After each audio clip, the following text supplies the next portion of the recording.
नमस्कार दोस्तों, आप देख रहे हैं सिनेमा हॉल और मैं अजय ब्रह्मात्मज। आज मैं त्रिभंग की समीक्षा करूंगा, त्रिभंग का रिव्यू। और त्रिभंग नेटफ्लिक्स पर स्ट्रीम हो रही है। यह रेणुका सहाने की फिल्म है। उन्होंने इसे निर्देशित किया है और लिखा भी है। इसमें काजोल, तन्वी आज़मी और मिथिला पालकर तीन मुख्य चरित्र हैं और इन तीनों चरित्रों को लेकर के तीन पीढ़ियों के औरतों की कहानी कही गई है, जिसे रेणुका सहाने ने सिर्फ 95 मिनट में कहने की कोशिश की है। इसलिए स्क्रिप्ट में थोड़ी जल्दबाजी है और जल्दी जल्दी उनकी पूरी उम्र को भी दिखाना है, बताना है और उसे एक कहानी के तौर पर पेश करना है। यह एक चुनौती थी और इस पर ज़्यादा ध्यान नहीं जाता है। यह उनकी खूबी कह लें या फिर उन कलाकारों के अभिनय कौशल की बात है, जिसकी वजह से इस जो छलांग है उस पर ध्यान नहीं जाता है। यह कहानी तन्वी आज़मी के किरदार से शुरू होती है, नयनतारा से। नयनतारा लेखिका हैं, मराठी में लिखती हैं और फिर बाद में वो हिंदी में भी लिखती हैं। हिंदी में काई उपन्यास उनका आता है। उसके बाद से वो काफ़ी चर्चित लेखिका बनती चली जा रही हैं, लेकिन पारंपरिक परिवार में उनका लेखन उनकी सासू माँ से बर्दाश्त नहीं होता है। उन्हें यह फालतू का काम लगता है और जिसकी वजह से रोज़ के तानों से तंग आकर के वह घर से निकल जाती हैं और फिर एक स्वतंत्र ज़िंदगी जीते हुए अपना मुकाम हासिल करती हैं। लेकिन इस स्वतंत्र ज़िंदगी में कहीं न कहीं वे अपनी बेटी अनु को खो देती हैं। अनु जो ओडिसी डांसर भी हैं और अभिनेत्री भी हैं और उन्होंने अपनी एक सफलता हासिल की है और वह अपनी माँ को बिल्कुल पसंद नहीं करती हैं। इतनी ज़्यादा नफ़रत है उनके मन में कि वह अपनी माँ को माँ भी कहना पसंद नहीं करती हैं, आई कहना पसंद नहीं करती हैं। वह उन्हें उनके नाम नयन से बुलाती हैं और यही स्थिति उनके छोटे भाई की भी है, रविंद्रो की। रविंद्रो भी अपनी माँ को नयन ही कहता है। दोनों भाई बहन में अटूट प्रेम है। वे दोनों एक दूसरे पर भरोसा करते हैं और शायद दोनों एक दूसरे के इमोशनल एंकर भी हैं फिल्म के अंदर। तीसरी जो मिथिला पालकर ने किरदार निभाया है माशा का, माशा अनु की बेटी है और वह अपनी नानी और माँ से बिल्कुल अलग एक संयुक्त परिवार में जाना और रहना पसंद करती है और बिल्कुल पारंपरिक परिवार जो होते हैं, घूंघट और रूढ़ियों वाले, उसमें खुद को एडजस्ट करती है। उसे अपनी माँ और नानी में जो कमियां दिखी थी उसको वह पूरा करना चाहती है। वह नहीं चाहती है कि उसकी ज़िंदगी और माँ अनु की ज़िंदगी का असर उसके बच्चे पे पड़े, उसकी संतान पे पड़े। इसलिए वो अपनी संतान को एक भरे पूरे परिवार में पालने की कोशिश करती है। अगर इन तीन पीढ़ियों की कहानी को ऐसे औरतों के तीन पीढ़ियों के तौर पर देखें तो हम पाते हैं इस फिल्म के अंदर, अफसोस की बात है कि तीसरी पीढ़ी जो आज की पीढ़ी है कह लें उसको, वह अपनी माँ और नानी से मुझे थोड़ी रूढ़ियों में बंद होती दिखाई पड़ती हैं। वह फिर से अपने उस दौर में लौटने की कोशिश कर रही है या उस जकड़न में जाती है और वहाँ खुशी महसूस करती है।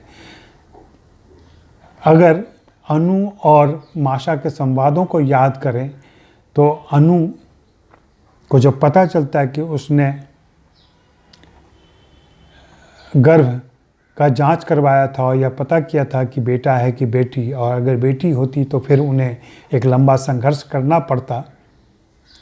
यह बात उसे बहुत अखरती है और यह बात कहीं ना कहीं यह बात साबित भी करती है कि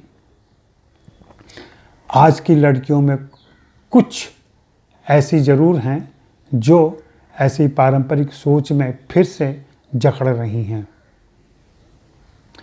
मुझे यह फिल्म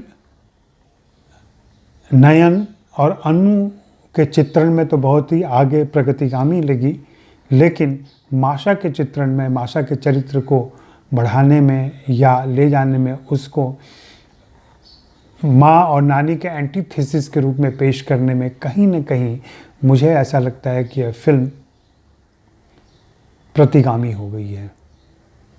जो प्रगतिशील विचार फिल्म के शुरू में दिखाई पड़ते हैं और हम महसूस करते हैं जिस आज़ादी को, वह आज़ादी बाद में सिक्योरिटी नज़र आ रही है और फिर से परंपराओं में कैद होती नज़र आती है। यह मेरी अपनी राय है। और फिल्म मुझे अच्छी लगी है, इसलिए अच्छी लगी है कि काजोल की स्वच्छंद अदाकारी यहाँ फिर से दिखाई पड़ती है। वह पर्दे को जीवंत कर देती हैं अपने अदाओं से, अपने संवादों से। वैसे ही इरादों की पक्की नयनतारा भी आकर्षित करते हैं, उनका व्यक्तित्व आकर्षित करता है। लेकिन इन दोनों की अगली पीढ़ी माशा मुझे व्यक्तिगत तौर पर निराश करती है और मिलेनियल होने के बावजूद उनकी सोच और उनकी समझ जिस तरीके से परिवर्तित हुई है, वह उस ट्रेंड को ही बताता है जो हमारे देश में पिछले कुछ सालों में बहुत उभर कर आया है और जिस पारंपरिक सोच को फिर से स्थापित करने की कोशिश की जा रही है। आधुनिकता, नारी स्वतंत्रता, उनके अधिकारों की बातें, स्वेच्छा, इन सारी बातों को, इन सारे मुद्दों को समेटती यह फिल्म कलेवर में छोटी है, कैनवास छोटा है, लेकिन बहुत महत्वपूर्ण बातें कहती है। इस हिसाब से रेणुका साहनी को बधाई देनी चाहिए। हाँ, मैं यह नहीं कहूँगा कि, या मैं यह जानना चाहूँगा कि रेणुका का अपना व्यक्तित्व, अपना मंतव्य किसके करीब था, नयनतारा के, अनु आप्टे के, या फिर माशा के। ऐसे अगर हम समझने की कोशिश करें तो फिर हमें थोड़ी सी उलझन महसूस होती है। यह फिल्म फिर भी देखने लायक है और अभिनय के हिसाब से, कथ्य के हिसाब से भी इसे सराहना मिलनी चाहिए। इस फिल्म में पुरुष किरदार हैं ज़रूर और महत्वपूर्ण हैं। रविंद्र का किरदार महत्वपूर्ण है, मिलन का किरदार महत्वपूर्ण है, जिन्हें कुणाल राय कपूर और वैभव तत्ववादी ने निभाया है। कुणाल राय कपूर को इस सीधे साधे चरित्र को निभाने के लिए बहुत मेहनत करनी पड़ी होगी शायद, और जिस भाषा का वे इस्तेमाल करते हैं वो हिंदी की आम भाषा है अगर आप उत्तर भारत में जाएं तो, लेकिन अंग्रेजी के समीक्षक और शहरों के दर्शक को यह एहसास होगा, ऐसा लगेगा कि ये कौन सी हिंदी बोल रहे हैं, ये किस ज़माने की हिंदी बोल रहे हैं, जबकि यही सामान्य हिंदी है। हम जो इंग्लिश बोलने लगे हैं उसी को सामान्य मान लिया है हमने, और फिल्म के अंदर ये दो बातें थोड़ी सी अखरती हैं, या कह लें कि वो सच्चाई भी पेश करती हैं। अनु का जो रवैया है हिंदी को लेकर, उनको धन्यवाद शब्द पर भी आपत्ति है। वो कहते हैं सीधे साधे थैंक यू के नहीं बोलते हो। तो ये हमारी नई पीढ़ी और हिंदी के जो स्टार होते हैं वो इसी तरीके से बिहेव करते हैं, और उनके लिए बहुत सारे इंटरव्यू में आपने महसूस किया होगा कि सब सवाल उनसे हिंदी में पूछे जाते हैं तो कैसे वे धीरे से अंग्रेजी में शिफ्ट कर जाते हैं। दूसरा, मीडिया के वर्तमान स्वरूप को, मीडिया के वर्तमान सच को जिस तरीके से अनु के रिएक्शन में दिखता है, पता चलता है, उनके कुछ प्रतिक्रियाओं से जाहिर होता है, एक मीडिया को ओछी गतिविधि समझकर या उनकी मौजूदगी को गैर ज़रूरी मानते हुए उन पर आरोप और आक्षेप करने की बातें हैं, वह भी इस फिल्म में झलकती हैं। हाँ, मीडिया की भी बेवकूफ़ी है और वो नज़र आती है जब पूछा जाता है कि आपकी माँ कोमा में है तो आपको कैसा महसूस हो रहा है।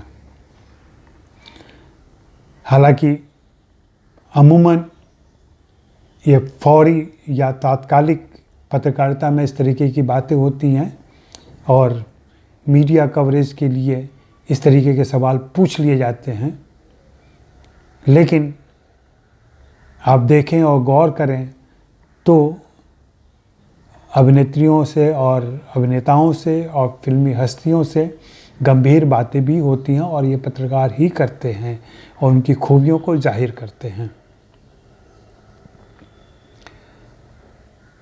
इस पर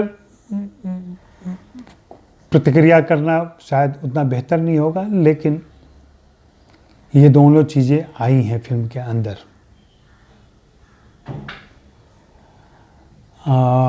इसे काजोल के डेब्यू के तौर पर OTT पर उनके डेब्यू के तौर पर पेश किया जा रहा है। मुझे इसमें कोई ख़ास मतलब ये एक न्यूज़ कवरेज के हिसाब से बात हो सकती है, लेकिन ये एक सामान्य सी फिल्म है और जिसे काजोल ने बखूबी निभाया है और पेश किया है।